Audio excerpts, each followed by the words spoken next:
Okay, Council, we're live here, so we'll. I have 3:30 on my phone, so we'll get this started.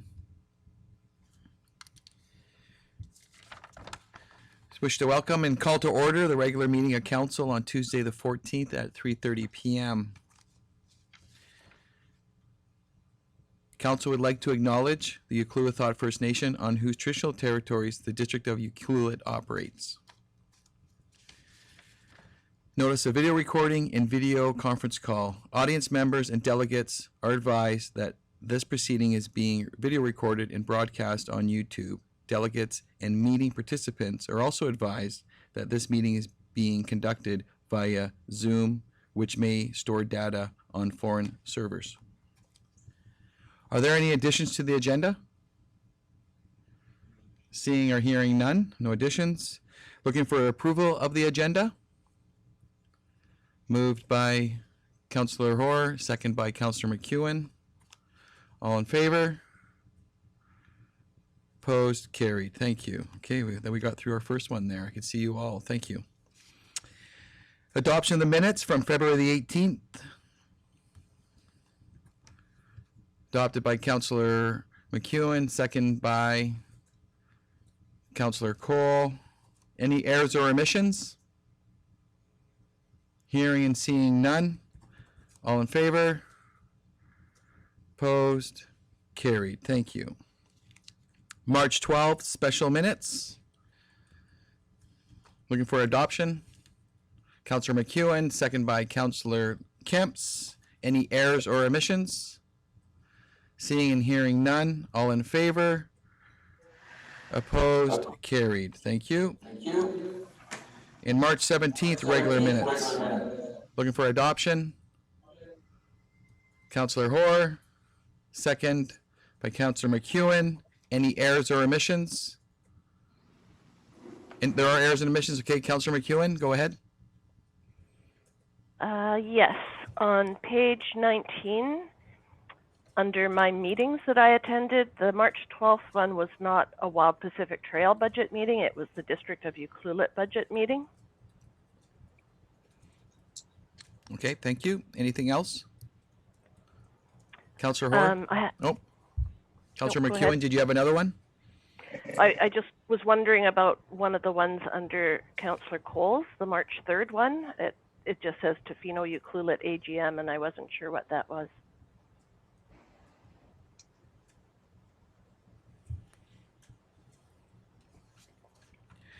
Councillor Cole, can you see that one? Are you able to answer that question?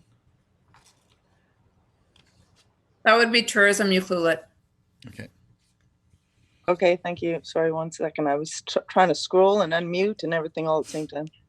I think we got the answer there. Does that work for you, Councillor McEwen? Yes, thank you. Thank you. And Councillor Hoare? Yeah, I actually attended a whole lot of meetings, but it's only listing one. I attended the Stewardship Council, the Stewardship Corridor meeting. I attended the Wild Pacific Trail annual retreat. I attended the Wild Pacific Trail meeting. I attended the 100 Women Who Care event, as well as the Aquarium Board meeting. Okay, that's noted. I hear Joseph is typing away, so thank you. Is there anything else for you there? I don't think so, but my notes on it are on my phone, which is currently my camera. So. Okay, it's good. So you're going off memory, which is good. Thank you. Okay, so all in favor with those few changes? Opposed? Carried. Thank you. Any unfinished business? Hearing and seeing none. Mayor's announcements. I just really want to take this opportunity to thank the entire community for its unprecedented leadership in being very community-minded over the past month. It's definitely been a whirlwind for all of us, and I can speak for all the council where leaders have been created throughout the community in all parts of it. So we're very happy to lead our community down this path together, and I appreciate everybody's patience and support in the background.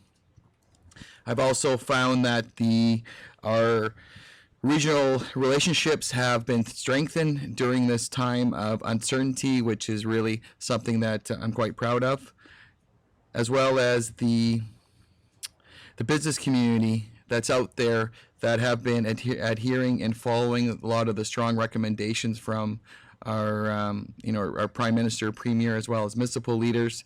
I really just do a big shout out and a thank you for leading the way, and it's muchly appreciated.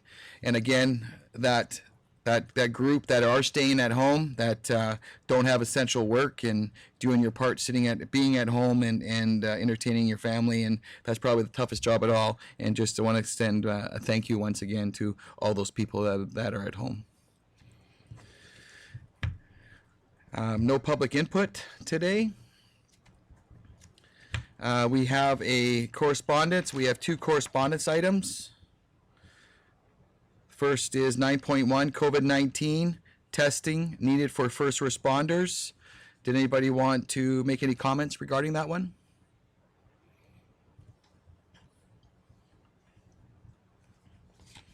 Okay, hearing none and seeing none. We also have 9.2, COVID and monthly rental concerns regarding out of province visitors. Any comments? I believe that this one has been addressed by bylaw. Yeah, through the mayor. So it's also a topic for discussion later on in the meeting today as well. Perfect, thank you. Okay, moving along to information items. 10.1, COVID-19 provincial economic stimulus phase 2 recommendations from the Chamber of Commerce.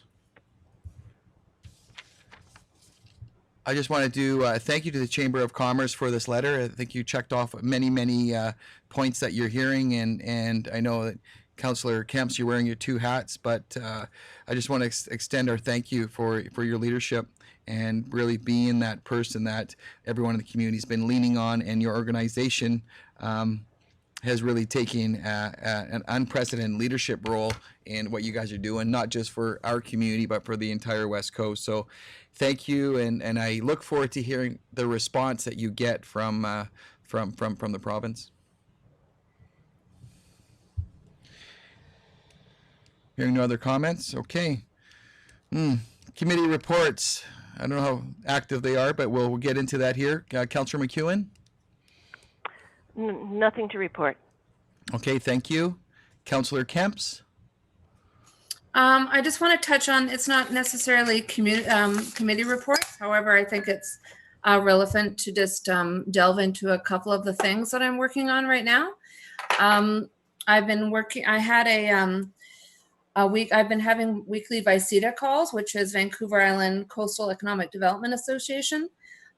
So we've been delving into those calls. There's lots of good information coming out of them, lots of great partnerships that I've just got to say throughout this whole thing, that there's very strong partnerships being made, which is great.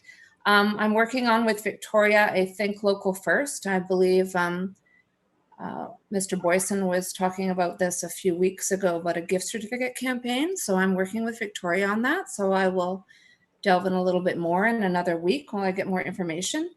We're also I'm having weekly phone calls with Gord Johns. So if there's any advocacy or anything that you hear from the business community or locals or citizens that we want to advocate for, please just let me know and we could make that call with him. Also, what else have I been doing? ICE-T, I've been having a lot of phone calls with Island Coast Economic Trust, which is a great organization. And they are looking for any readiness or infrastructure projects in the next few months that we think that are of value. So I just want to put your thinking caps on about that, because there's a lot of grant money coming out. And also in April 20th, the Tourism Resiliency Program, which was again funded in part with ICE-T, that will kick off, and that will offer hands-on guidance and support to navigate our tourism businesses. So we sat in a webinar early last week about that with a lot of our businesses. And I've been having calls with, or Zoom calls with our restaurants and businesses also, just to give support and help them navigate the system. So there's been some great, it's very emotional right now for sure, but there's really been some great things that come out of it. So, but just let me know, especially about the advocacy part, because along with the BC Chamber as well, we're really advocating hard. So yeah, that's about it. Thanks, Councillor Kempson. And I think the Local First initiative is going to be something that, I think we all look forward to seeing that roll out and being more front and center for all of us. So thanks again for what you're doing. Councillor Hoare? Nothing to report other than a reminder to get into the co-op, grab your stuff, get out. Don't browse, don't pick everything up. Just saying. No, it's good to remind everybody for sure. Thank you. Councillor Cole?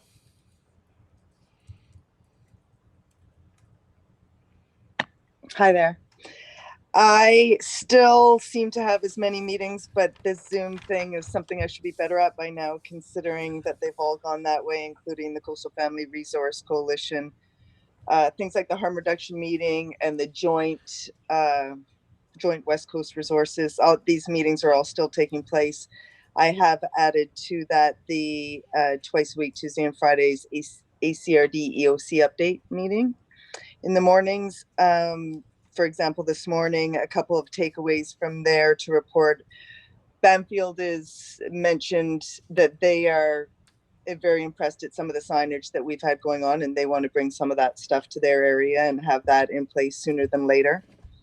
I did mention that it would be nice to have in our messaging maybe somewhere along the way that it works both ways, that it's not just about people coming here, but with locals deciding to take a long weekend elsewhere and then returning, that the same, vector radiant is still there.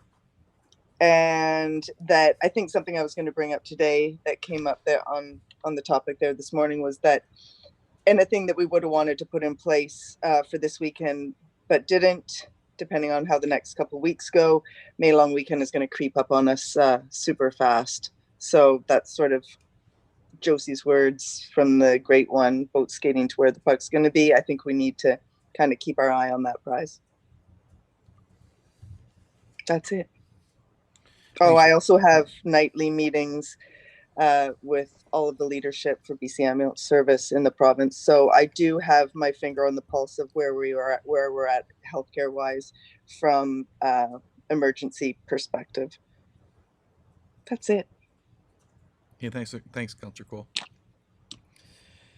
Yeah, definitely the long weekend. I know a lot of the island mayors, just to touch base on that, are a little bit just generally concerned with some of the activities of the cross-pollination amongst some of our island communities, where people were taking the initiative, where they're heading up to Port McNeill or Port Hardy or the back roads that we have around here.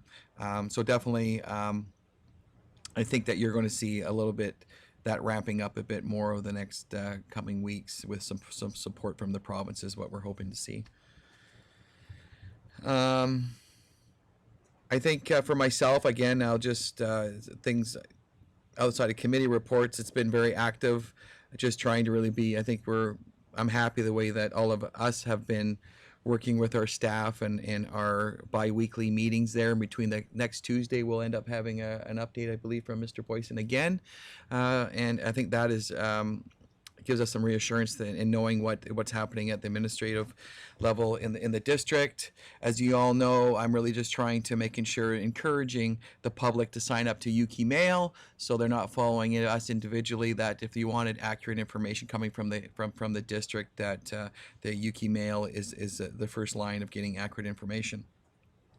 Especially when we start getting down talking about budget conversations. I believe there's an open house next week talking about that housing project that's on the radar, and just encouraging the public to do that. I think you all know that I do try. We're calling that Yuki Days, where we kind of get on the radio for a couple hours from 9 to 11 in Tofino. That is giving another avenue just to get the word out outside of this venue of the things that we got going on and giving information. I'm happy. I do speak with Mr. Scott Fraser a couple times a week. I did speak with him a couple hours ago, and just just getting a pulse of things. Obviously, the things that every municipality is concerned about is, how does a municipality, when does a municipality be viewed as an employer, just like everything else, and as households or businesses have struggling to make decisions, municipalities need to have that support as well from the provincial level. No direct answer, but I continue to wave that flag. And there's other things that are going on, which I'll won't dive too deep on. But all in all, as Councillor Kemps had made a mention, our MP Gord John is very, very much in tune with all the things that are going on for the business community as well as the residents of the West Coast. And I believe that they're doing the best they can, because it is a very, very fluid, moving topic. Outside of that, I just really want to, I guess, express my thanks to the administration and the community as a whole. We're navigating through this as best we can, and I know that when we do hear stories from individuals or businesses, it's not a easy road ahead of us, but know that start talking about a recovery plan and how things look in the near future. That's the only thing that kind of gives me sometimes some hope of going forward, is whether it's the fishing or some of the some of these infrastructure projects which are on the radar, and seeing those move forward here to give our residents some hope. Anyways, thanks for everything that you guys are doing to date here. I appreciate each one of you. So anyways, going on a little bit there, but we'll get into reports. Anything else? Larry's laughing at me there. So, okay, we'll get into reports. 12.1, Committee of the Whole cancellation. We have one recommendation here, and yes, I'm going to move a different. I think I sent it all to you, if you don't mind. That instead of canceling it, we will. I move that council reschedule the April 23rd, 2020 Committee of the Whole meeting to June 16th, 2020 at 3:30 p.m. Okay, Councillor Cole is seconding. It's a seconder. Any further discussion on that one? Okay, all in favor? Opposed? Carried. Thank you. And we'll hopefully, it could be an electronic one. I think that pushing that off into June, we'll be able to give the community and those societies just some accurate information going at that time. So a couple months down the road. So thank you for that. Okay, 12.2, checklist.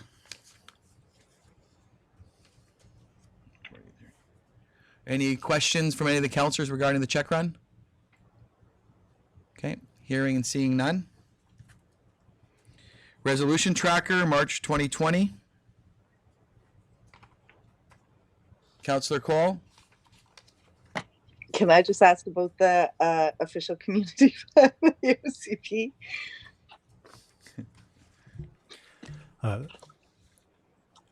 I could put you through to our manager of planning, who is online right now as well, to speak to it, but he's working on it right now. I know during this time as well, with the office being close to the public and some things quieting down, he's having some time to work on longer term projects. So I could say I haven't had an update from him directly. So if he puts up his hand, I'll give him an opportunity to speak if he wants to, but I think I can address it that way, unless he'd like to say something.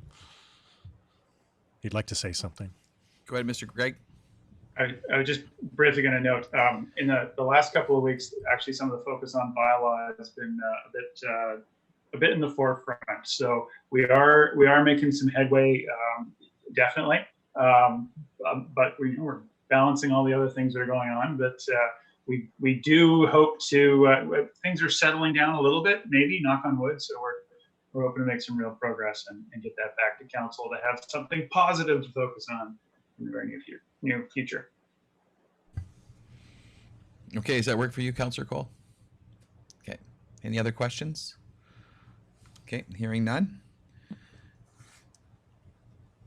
12.4, COVID-19 bylaw education and enforcement.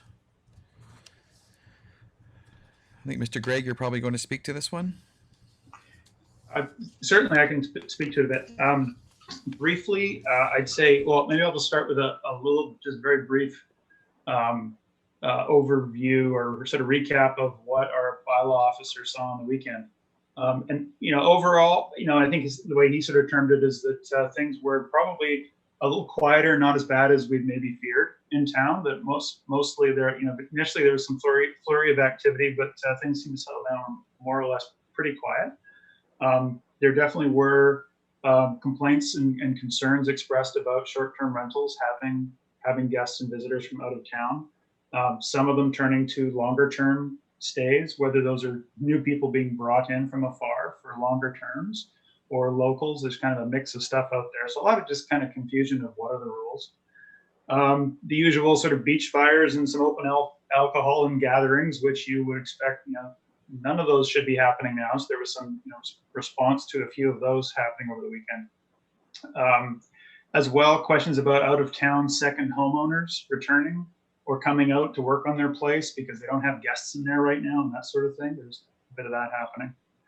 Also, there were a small number of campers that came into town even despite the education that was happening at the junction by the RCMP. And one comment from the bylaw officer is that it seemed that residents in town really appreciated the efforts of having some visible presence on the streets, and he heard time and again the appreciation for the education that Parks and RCMP were doing at the junction. But that they had heard, both bylaw and RCMP had received some information that the back roads apparently were quite full, that there was a lot of camping up in the logging roads in the general area on the West Coast. And in general, there were a lot of questions from locals about what are the rules, and unfortunately we have this sort of gray area, as the report on your agenda talks about it a little bit, is that there's this difference between what are the orders that we're expected to help with monitoring and education on, and what's not an order or what's not law, but what is really still a lot of the information. A lot of it is recommendations. So staff were fielding a lot of questions from locals when they were encountering, well, where is the line? What's the law and what's a recommendation? There's still a lot of confusion out there. But so the report really it touches on a few things. Primarily looking for council endorsement of the policy that we've put forward around bylaw priorities, and this is really in alignment of what the province is asking us to do, or telling us to do rather.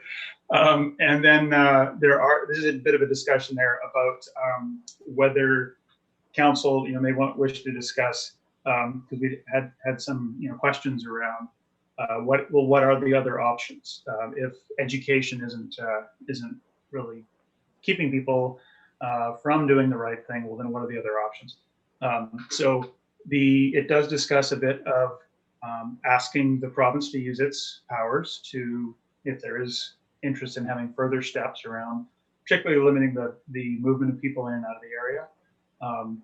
That would be, there's some difficulty with that. And as I think the RCMP and council, probably is aware, had noted that the education that was happening at the junction was as much, it goes two ways. It's not as simple as pull up the drawbridge and don't let people into the community, but also you have locals who are going to other towns to go grocery shopping or do errands or whatnot. So just that movement of people it's not an easy step to take, if you will. But we'd be recommending that if that's something council is looking at, that it certainly makes sense to do that in a coordinated fashion, not alone, but with others. And I think I've personally done, it's quite an extraordinary statement that came out last week from the whole West Coast, all the jurisdictions together.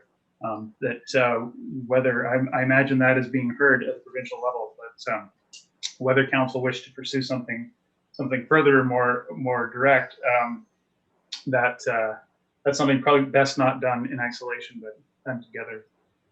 And then the last thing it touches on is the option, I suppose, if council we're looking for using actual sort of enforcement powers, there may be some ability to use the business licensing.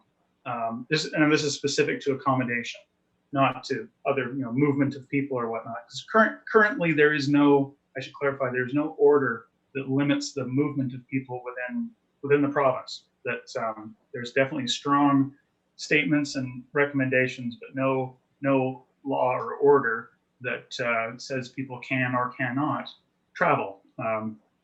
And so the question would really be if council felt it necessary. There may be in the business licensing powers some ability to deal with the business that we're actively bringing in tourist travel and visitors, say. But as we point out, that may have some risk, and that would be something that, again, we would recommend that probably not best to be doing that in isolation. And as yet, we have not seen or haven't heard of other municipalities taking that step. So certainly it would be worth, if council were interested in going that direction, looking into that further, whether it's something that's being done in a coordinated fashion, or if that is even necessary, or the province would be considering taking those steps. Perhaps I should just pause and see if there's questions on some of this, but primarily we would hope out of this discussion to at least have a council endorsement of the policy for some of the bylaw. Education and monitoring being really the primary priority right now, as the province is requesting. Okay, thank you, Mr. Gregg. Any questions from any of the councillors? Councillor Kemps? I don't think that's necessarily, well, it is a question, but on the weekend, did our bylaw officer, did he, what I noticed is a lot of locals policing some of the STRs, and there being essential workers staying there. So I'm wondering if the messaging isn't clear and what we can do, or what the chamber could do, or whatever in that, because I know with my other hat that I've been housing some essential workers, and that's now ramping up more, I've noticed, just in the last couple days. But I'm wondering if there's a little bit of a gap there on what the messaging or what that comes across as well. And I noticed also in our messaging, and I said it this weekend, that I know we're stating that don't come here, but our messaging was not please don't leave either, and this is reasons why. So I'm honestly wondering if our messaging just needs to be stronger in that way as well. I just wanted to know what your thoughts were on that. Certainly, through the mayor, I should say, I think the message of it going both ways, and that's something that I don't think has come out. I think people are realizing the need for that now. But the other point is that, yes, our staff saw and heard of a number of situations where locals seem to be taking it upon themselves to identify and call out travelers, visitors, someone who appeared to be in a vehicle or a license plate, or who were from out of town. And that, I think, was really a reaction to fear. And hopefully the experience of, and that seemed to be much higher, say, on Thursday than on Sunday. I think there was fear that we were going to see a flood of people coming in. And yes, there were travelers, there were visitors around this weekend, but I don't think it was the flood that maybe some people were fearing. No. We would hope to avoid that if people having, feeling the need to take that on themselves. Bylaw ended up answering a lot of questions from residents about, well, what is allowed? There's someone, they seem to be a short-term, person coming in, and, as bylaw followed up with it, in some cases, they, this is a worker, this is someone who's here because they are, yes, they're staying in what would be an empty short-term rental, but they're trying to give some distance to their family because they're going back and forth to work at the co-op, and they want to keep their family safe. Well, that's completely legitimate. But people aren't seeing that. They're just seeing a car that they don't recognize and think it's a guest. So I think maybe it's going to take some time to get those messages out, and then people maybe, but they're seeing both. We're also seeing, yes, some short-term rentals that are still bringing people in, and there are guests.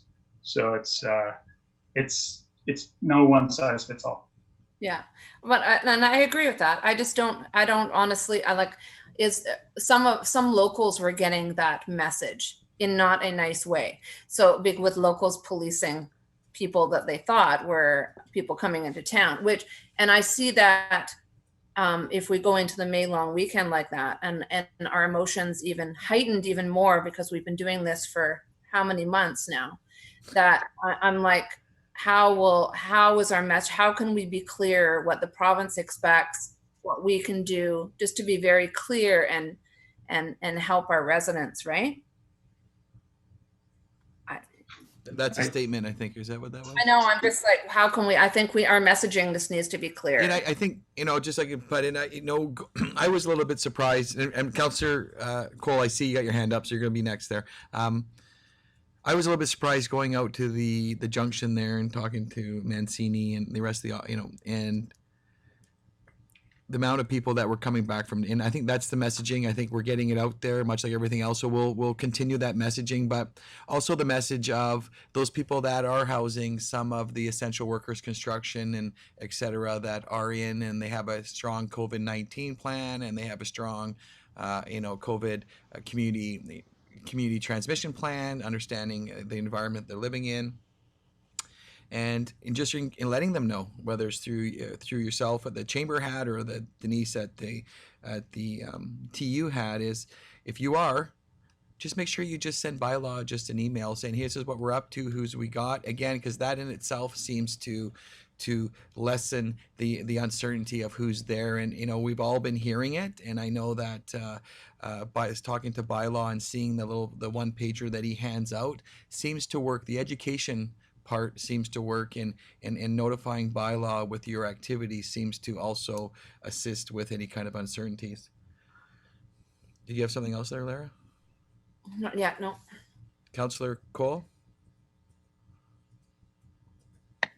No, I just concur with a whole bunch of things that Lara said. I think we do need to include, especially now that people are getting their social distancing fatigue and hearing that other countries are, I think it's more important than ever that maybe we make it a little bit more about going the other way as well. Mm-hmm. And I was as disappointed as anybody to hear that it wasn't quite that way for everybody, because we all can recognize that all of the sacrifice and everything that everybody is doing right now could all be for naught if we just disregard the fact that it works both ways. That's all. Thank you. Councillor McEwen? Thank you. I'm just wondering why the online booking platforms are still making bookings. I mean, they're as guilty as the guy running the Airbnb in Millstream by accepting bookings. Is there some strongly worded letter we could perhaps send to some of those online platforms? I would agree with that. Mr. Gregg, do you have a comment? Or is that where you're looking for direction from council? Well, certainly, if that's council's wish, I'm sure we could. I mean, we monitor. I think our monitoring is something like 100 different platforms that they actually gather. The majority are with a few of the large ones you'd expect. But I would imagine their response would be, "Hey, there's no order against this. This is perfectly lawful. If people want to advertise and make a choice for themselves, they're just the go-between." Because currently, travel is not restricted within Canada, so that may be their response. But I'm guessing.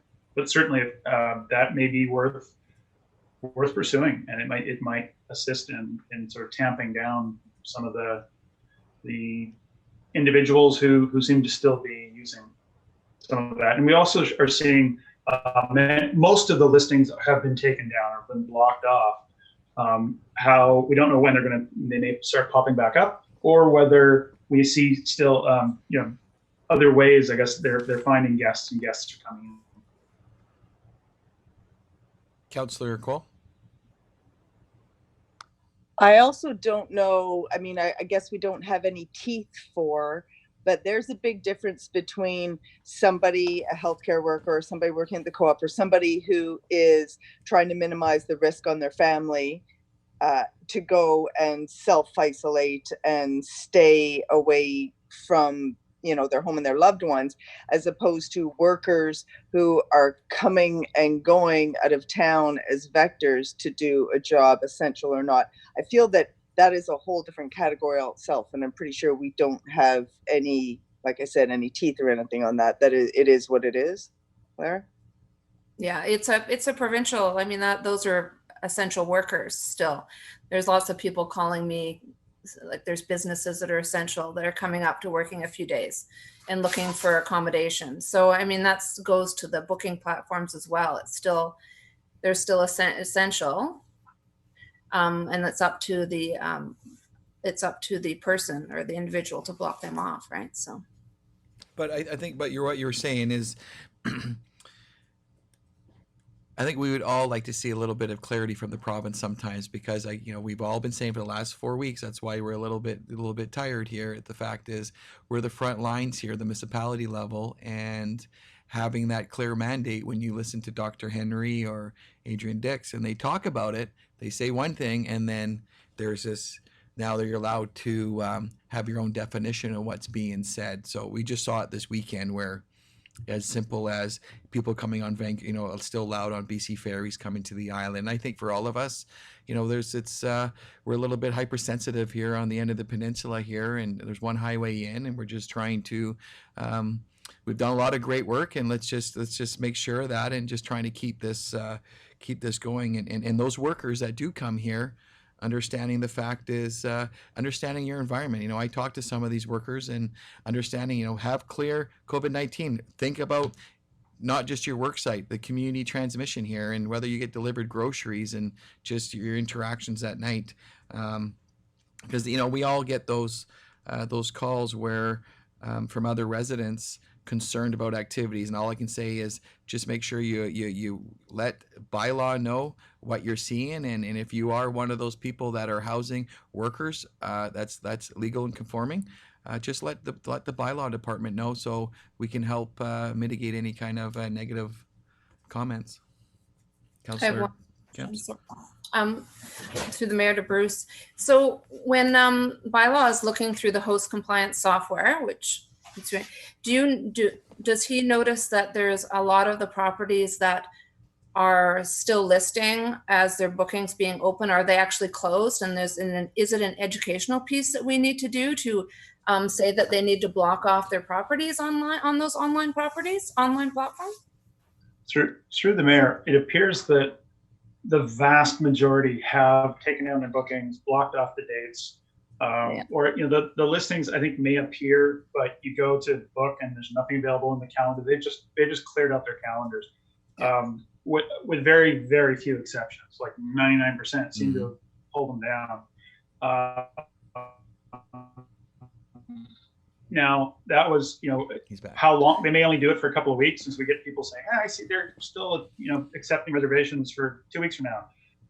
But I think they may be sort of planning it one day at a time, like everyone else who keeps hearing different things from the feds and from the province and everything else. So to date, the online bookings really have been, I'd say, for the vast majority, they've been shut down. We do still see some visitors are showing up in those units, even though they may not have bookings advertised too, because someone with a business or a vacation rental, if a repeat customer calls them up, that's not going to show up online. And so I think there's been a bit of that happening, but for the most part, it has been fairly quiet, and it sounds like there's probably as much traffic of those second homeowners who have, or property owners coming in to work on, either stay in or work on their properties while they don't have guests. There's probably as many of them showing up right now. Mm-hmm. Yeah. Okay. Any other questions? Well, we got a couple of recommendations here, so maybe I'll just start with we'll tear them apart. We'll go. Does someone want to move recommendation number 1? Councillor McEwen?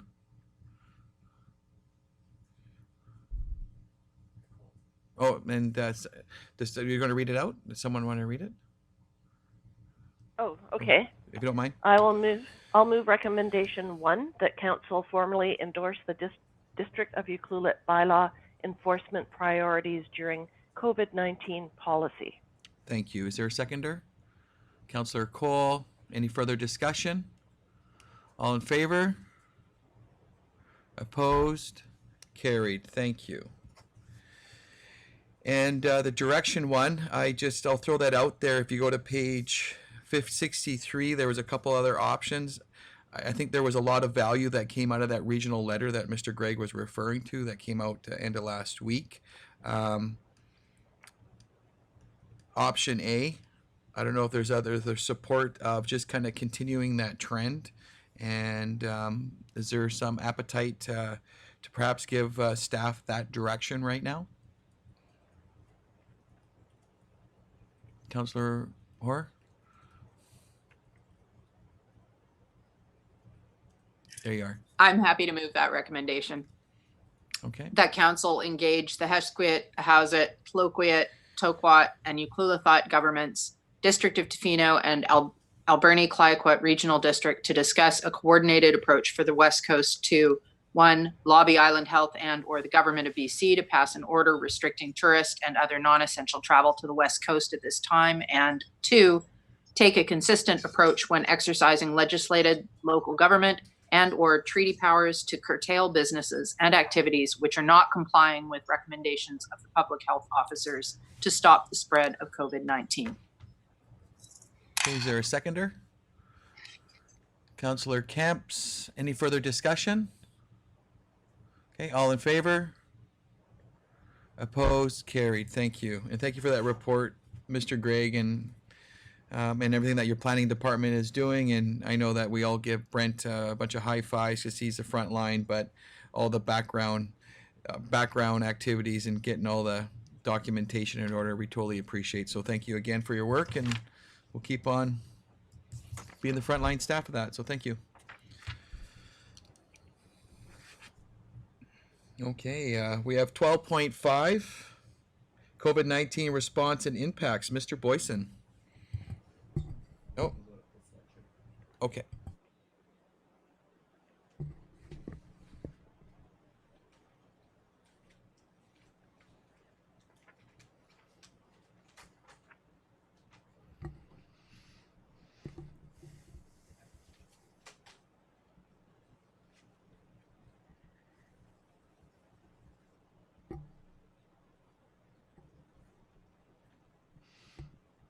I can just get started with that, and I'll let you let the display work its course here. Thank you to our staff for getting us all online today as well. So this is our first time hosting a meeting such as this with Zoom. Last time we met was about a month ago, and a lot has gone on in that time. It is worth having a chance for a formal discussion about COVID. We've talked about it every day for a month, and so I thought it would be important for us to put together a little summary about what our response has been and what the impacts will be. This is just an initial discussion, and then there'll be more updates coming. Lots of activities going on, including a financial update that'll come at the end of this, my discussion here from our CFO as well. So I just on the first slide, if we can get to the next slide, looks like the display is showing up okay. There we go. Can all the councillors see that okay? Yes. Great. So this just provides a key moments timeline, and obviously our timeline, I think, inside all of our heads is much more in depth and has a lot more to it. This is a very simplistic way of looking at the last month that we've had, but it just highlights some of the key dates. And I think for us, just in blue has some of the dates that where the district took some action, and we were really took some immediate action when it came to closing our facilities to the public, and to think about what our mindsets were like at that time and where we weren't sure where things are going and how we are now. It's quite a transition we've all been through. We did activate our EOC that week of March 16th, and and that was just at a level 1. It was more of a monitoring stage, and then we raised the EOC to level 2 once we got into public health emergency declared and a state of emergency, both by the province. So, but it was by March 21st that week we were starting to see some very high compliance in town. Our town has been very quiet. I think a bit based on what we're hearing from other communities. We had very quick compliance from our restaurants and a lot of our accommodation providers. And then the last thing that's worth noting that was a highlight was actually just about the powers being extended to municipal bylaw officers. Still, though, it's primarily our role because a lot of the orders that were given by the province are being followed in our town. A lot of that's being through education and awareness, which is still our key tool. And our bylaw officer did a fantastic job over the weekend doing that for all 4 days. So on the next slide, just started to lay out some impacts about what, and just trying to keep in mind about what is municipal and what is provincial. These operational impacts for us, though, is changing things. And when we met 4 weeks ago and had a really positive budget meeting where we're headed for the next several years, at least the rest of the term for council, and all the projects and everything we wanted to move forward on was all based on revenues that were expected for this year. That has completely changed now. And so we'll be talking about that. But overall, the impacts for the district and what we've experienced is that once the EOC was activated and the amount of time that was required for communications, which I think we've talked about a lot with council and with our staff, was pretty significant. So we've all turned into communications experts, I think. Our expertise has ramped up significantly based on all the scenarios and how quickly things were changing. And that was very challenging. We did move to close our facilities to the public and our playgrounds as well. And other small changes we've made to going one way, for example, on our Wild Pacific Trail, just to try to encourage still having people have some exercise and fresh air, but trying to at least put in a COVID version of how to use our facilities still. Reviewing our staffing, we've made some adjustments to our staff, but we haven't looked at any layoffs at this point. We're taking a cautious approach on this and looking to see how things will move forward in the coming months. We will talk about that a little bit more when Ms. Monteith makes her presentation. But right now, we've just been making some adjustments within our office, and a lot of it has been the adjustments of working from home. So this type of online meeting that we're doing today, this is what we've been doing with our staff who can do it. We have very few people in our municipal office, which is some of those staff have to be in there, or it just works better for spacing for them to be in there. A focused cleaning plan was immediately integrated into our staff, and we adjusted where our priorities needed to be. So without needing the community center to be cleaned as much at the time, because the public weren't using it, our janitor was focused on cleaning in key areas related to where staff were working, and also for the public bathrooms. And so he's been an amazing trooper for the municipality, and taken a very positive and progressive approach. And we're very thankful for his following very good practices when it comes to cleaning and being able to allow us to have some public bathrooms open, which we still feel is important for the community. I mentioned some decreased revenues is going to be a part of the story in our revised budget process, which we'll discuss shortly, and also our bylaw priorities, which thank you to council for clarifying and working with us. It's really just helpful for us. I think there is frustration about hearing from council about clarity and trying to be as clear as possible, and we honestly try to work as hard as we can to make that line clear for the public and for council. But with everything that's been changing, it's been very difficult, and education awareness is our key tool right now. Yeah, and there's quite a few other initiatives that we've been working on, and I'll provide other updates as we go forward. Council's aware of most of those changes. And I would just like to add one more thing to share with council. So we met a couple weeks ago with the district met with the Chamber of Commerce and Tourism Ucluelet. And sorry, I'm just going to pull up something here. We worked together to try to identify early on what can we do for the community, businesses, residents, just had an initial discussion about where we're headed. And this was 3 weeks ago.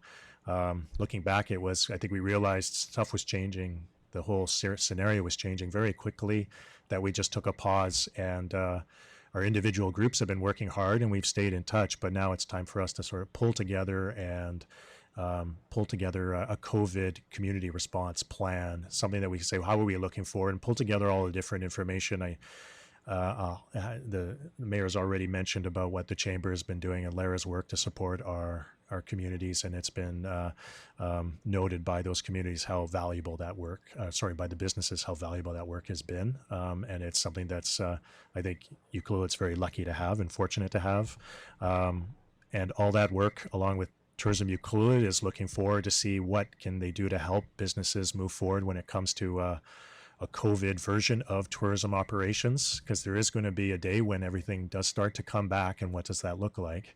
And then we have our municipal operations and our finances and our taxes that are coming up, and that's a big question with a lot of the community about our and a lot of that's to do with provincial requirements when it comes to tax due dates, tax penalties for late payments, and then a range of other financial issues that are connected to the district. So what we'd like to do is unify this into one plan together for the community. I'd like to draft something up and work with the chamber and TU on that and bring that to council at the next meeting. So that'll be sort of what our next update on this COVID response will be to council. And that's really what I have to share with you today. If you have any questions for me, I have one more slide is for our CFO to present next. But if there's any questions for me on those initial impacts, I'm happy to answer those first. Any questions from any of the councillors? Okay, hearing and seeing none. Great, and then we'll move on to the next slide, and I think Ms. Monteith is, our CFO, is online here.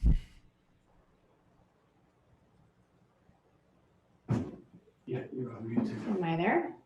You are there. Welcome, Ms. Monteith. Okay, I can't see myself. Okay.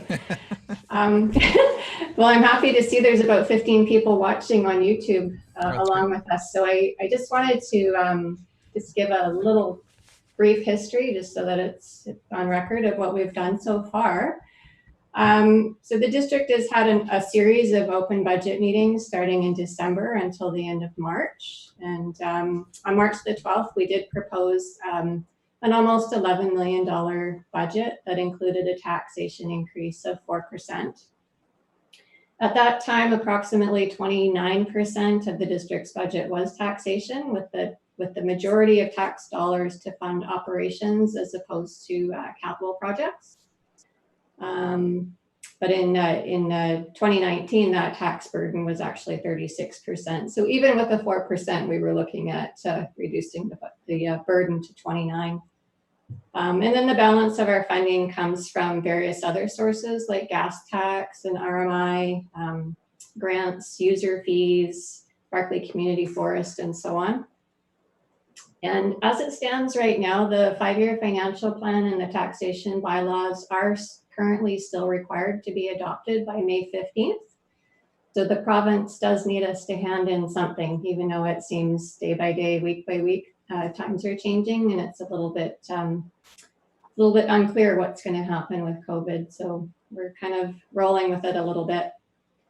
So now that COVID-19 has arrived in BC, we're of course revisiting the financial plan. And the first thing I just wanted to talk about was the anticipated revenue losses that we think are going to happen, well, that we know are going to happen. So we're expecting losses in all of the planning areas like rezoning, development permits, building permits, and any planning related activities. Most likely about a 50% reduction in recreation, which is about $200,000. And we think a minimum of 10% loss in user fees with both water and sewer usage. We're already seeing a large decrease in consumption in those two areas. So as well, we're looking at reduced revenues because we want to try and do something that's going to support both the residents and the businesses in our district. So what we're proposing to do and the slide is up there. So what we're proposing to do on April 28th, when we come to first and second reading, is coming forward with a 0% municipal property tax increase and offer business licenses at no cost. Those two things together are about $250,000. As well, in order to make up for this loss in revenue, we're proposing several cuts in our operations, and not every project, but most projects that are funded by taxation dollars as opposed to grants or other sources of funding. So there's virtually a hiring freeze of most positions on. We've had some budgeted proposed staffing increases that we're not going forward with this year. Deferring some of the projects, as I just said, that were funded by taxation dollars.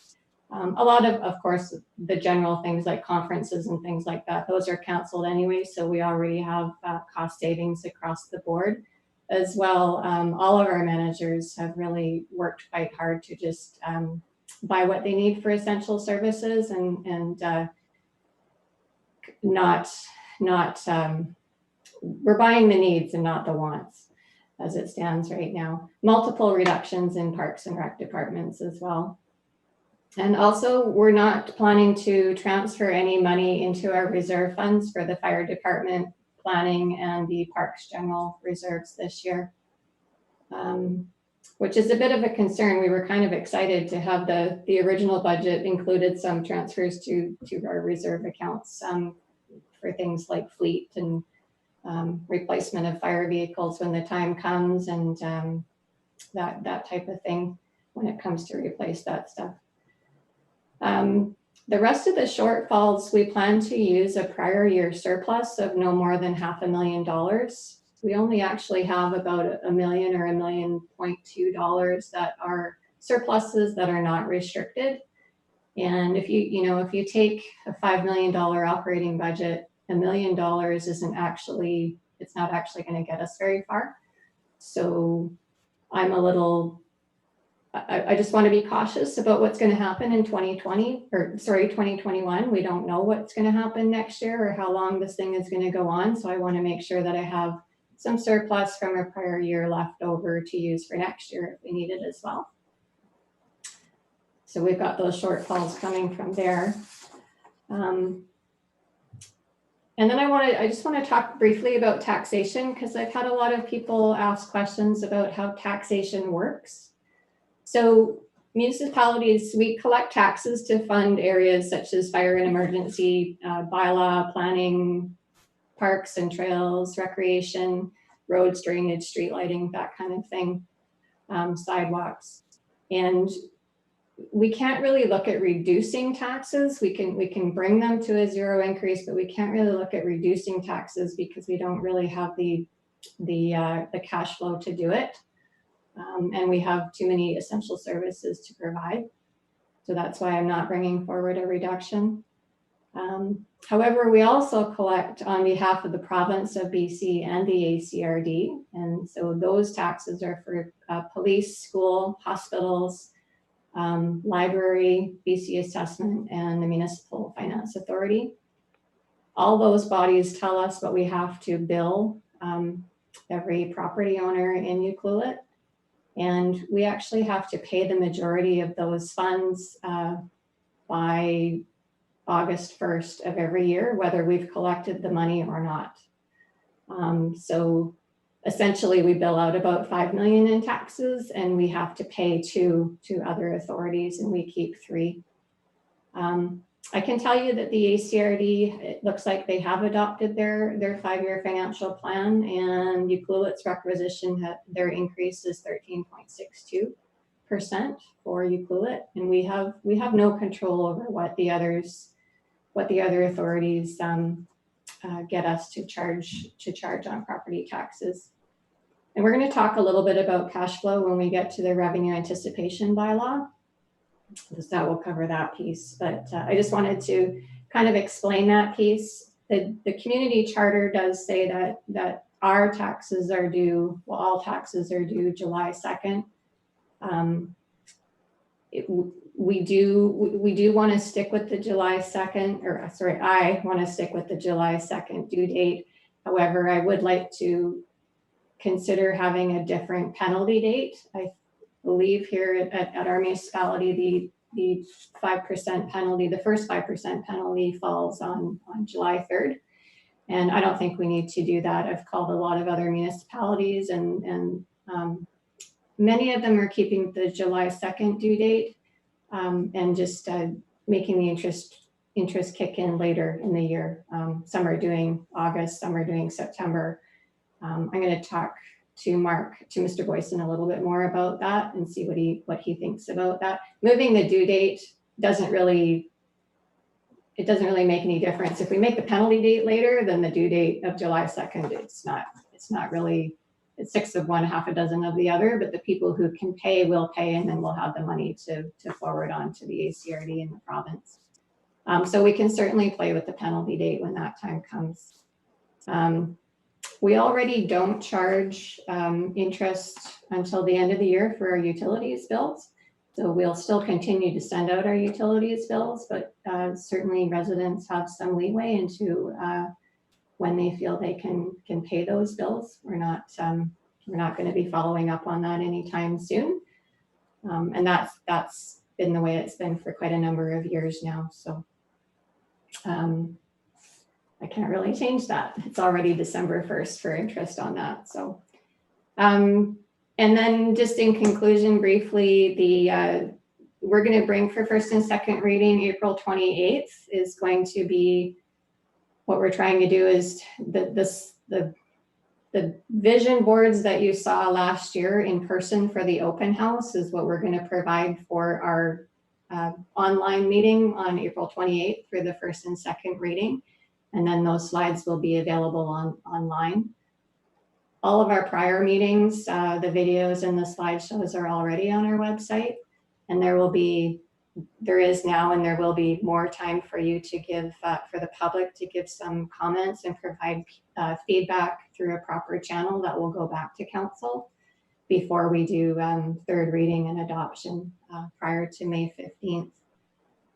Again, I just want to mirror what Mr. Boyson is saying. We're kind of taking a fairly calm approach. I think that we can certainly address any cash flow situations that may occur and also keep 2021 in mind.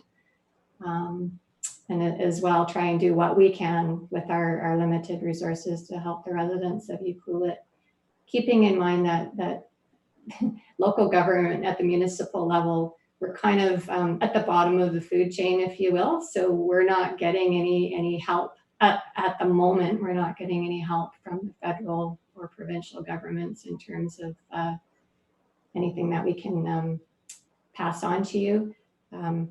Although there's certainly a number of programs that are going directly to the citizens, which is probably better than funneling it through us. So don't know if you have any questions, but I'm happy to answer them. Okay, I see a couple hands. Thank you for that, Councillor McEwen. Thank you. Ms. Monteith, just wondering if the BC Assessment has sent out their revised assessment roles. I believe they come out in April.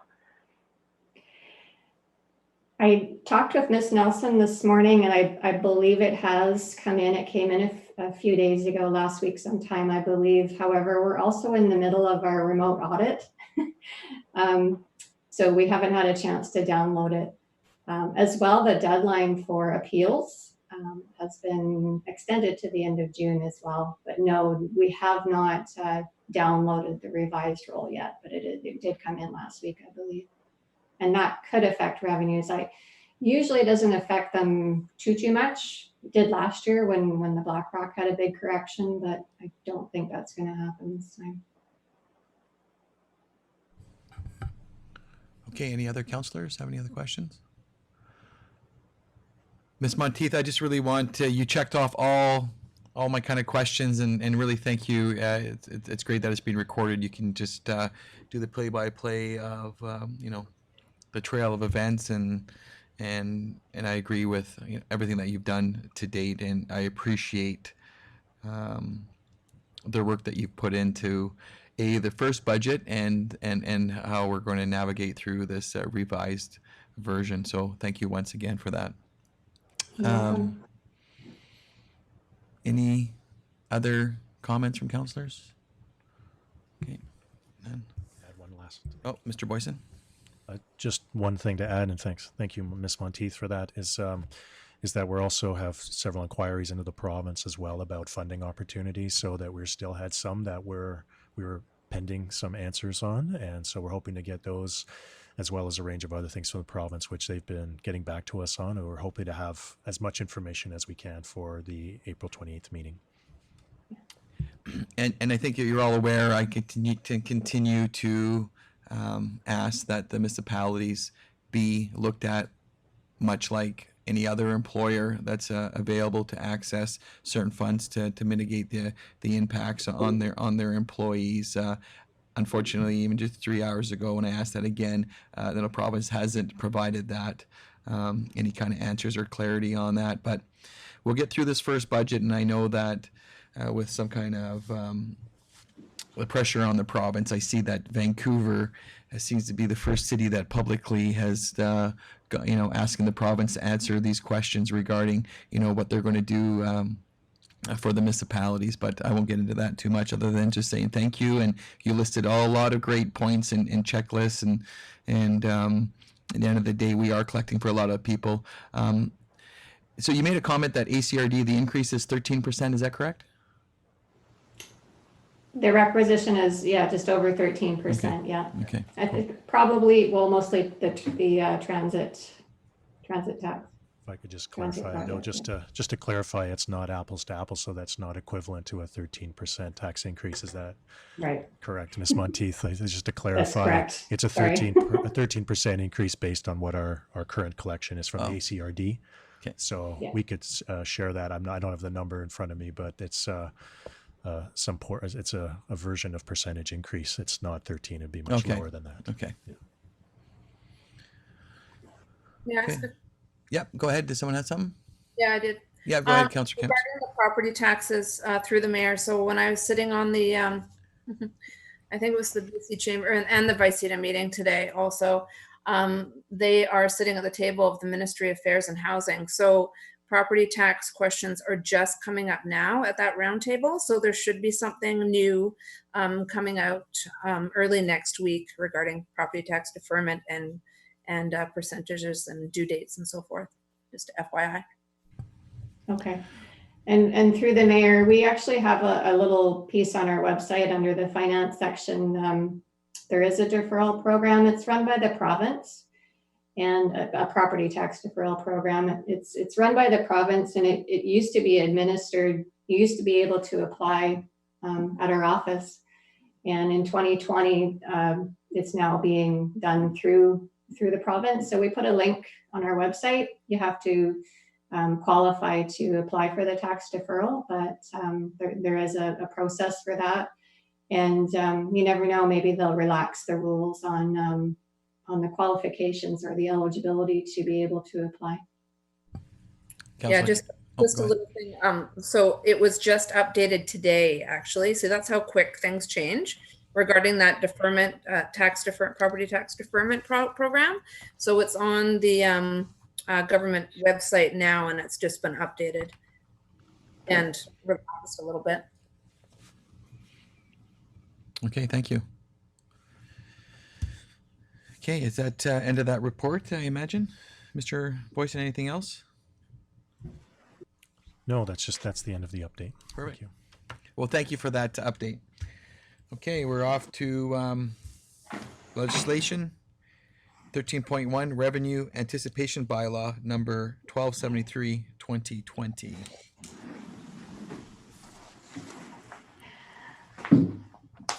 Through the mayor.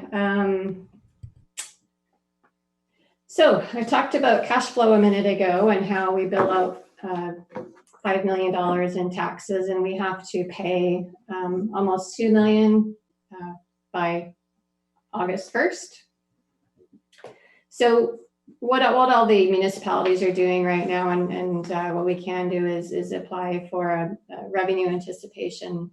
It's a loan through the MFA, and it basically allows us to take out, borrow 75% of the tax requisition from last year. So for us, it is $3,945,921. So this bylaw would allow us to borrow that amount from MFA. We get the money, and then we're able to pay our bills if required. If there's a whole bunch of people that don't pay their taxes on time, then we can use that money to make the remittances that we have to. And as people pay their property taxes, we have to apply that money directly back to the loan. It's meant to be a very, very short-term loan, sort of like a bridge financing.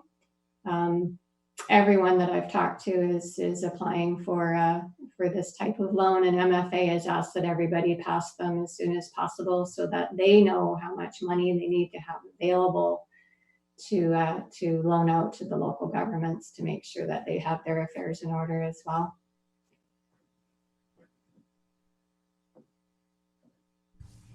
Okay, thank you. Any questions from any councillors? Oh, Councillor Cole, you had one?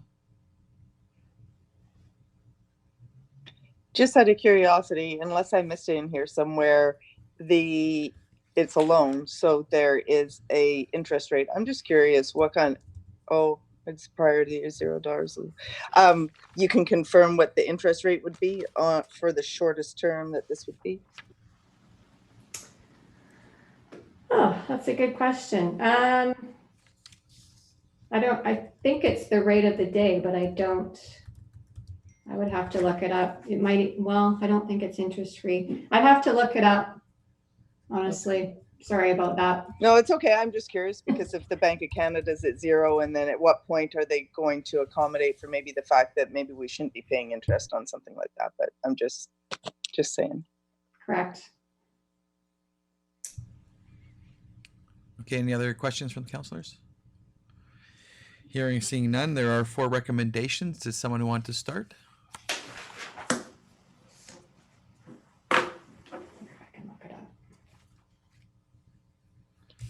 I can go ahead. Can we move them all together, or do they need to be done separately? I believe we have to do one each individually, please. That's what I thought.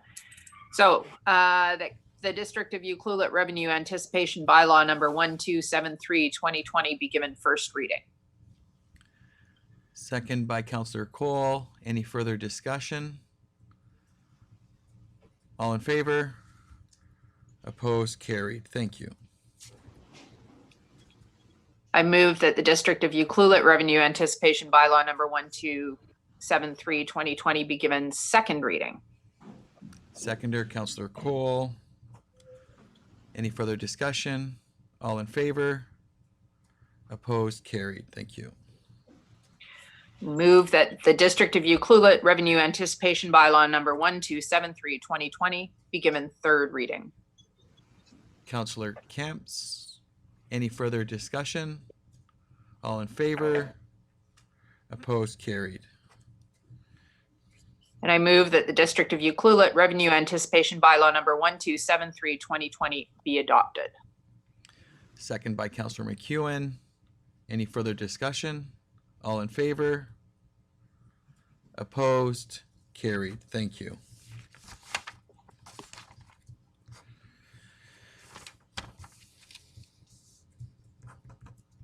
And thanks for getting this before us in a timely manner. We appreciate that. Okay. Any other business for any of the councillors? Hearing, seeing none. Question period. No one here. So we're adjourned, and thank you. Thank you. Enjoy the great weather out there, you guys. We'll see you soon. Thanks. Thanks. Bye.